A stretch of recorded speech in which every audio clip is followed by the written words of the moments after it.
വീടിനടുത്ത് കിടക്കാൻ ആരെ കൊണ്ട് പറ്റും, എഴുന്നേറ്റോടാനാണ് ആർക്കും പറ്റാത്തത്. നമ്മൾ ഒരു കാര്യം ആഗ്രഹിക്കുന്നുണ്ട്, അതിന് വേണ്ടിയിട്ട് കാര്യങ്ങൾ ചെയ്യണമെന്നുണ്ടെങ്കിൽ നമ്മൾ വീടിന് പോകുന്നിടത്ത് നമ്മുടെ മുന്നിൽ കൂടെ മറ്റേ അമ്മയും മുയലിന്റെ ഓട്ടോത്സവത്തിന്റെ കാര്യം പറഞ്ഞ പോലെ ഓടിപ്പോകാൻ ഒരുപാട് പേര് കാണും. വീണാലും എഴുന്നേറ്റ് കൊടുക്കുക, പിന്നെയും വീഴും, പിന്നെ എഴുന്നേറ്റ് കൊടുക്കുക. അങ്ങനെ ഓടിക്കഴിയുമ്പോഴത്തേക്കും ഒരു പോയിന്റ് കഴിഞ്ഞ് കഴിഞ്ഞാൽ നിന്നെ ഓടി തോപ്പിക്കാൻ പറ്റത്തില്ല. കാരണം അമ്മമാർക്ക് ഓടാൻ പറ്റിയത് അമ്മമാർ ഓടിക്കൊണ്ടിരിക്കുമ്പോഴാണ്. വീണ് കഴിഞ്ഞിട്ട് അമ്മമാർ എഴുന്നേറ്റിട്ടില്ല. അവർ ചിലപ്പം നിന്റെ മുന്നേ ഓടുമായിരിക്കും, നീ വീണായിരിക്കും ഓടുന്നത്, അവർ നിന്റെ മുന്നേ ഓടും, നിന്റെ മുന്നിൽ എത്തും.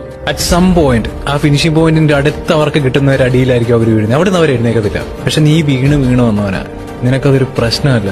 ഓടി തട്ടിയിട്ടിട്ട് നീ എഴുന്നേറ്റ് ഓടി ഫിനിഷ് ലൈൻ ക്രോസ് ചെയ്യും. So that's a game you are supposed to play.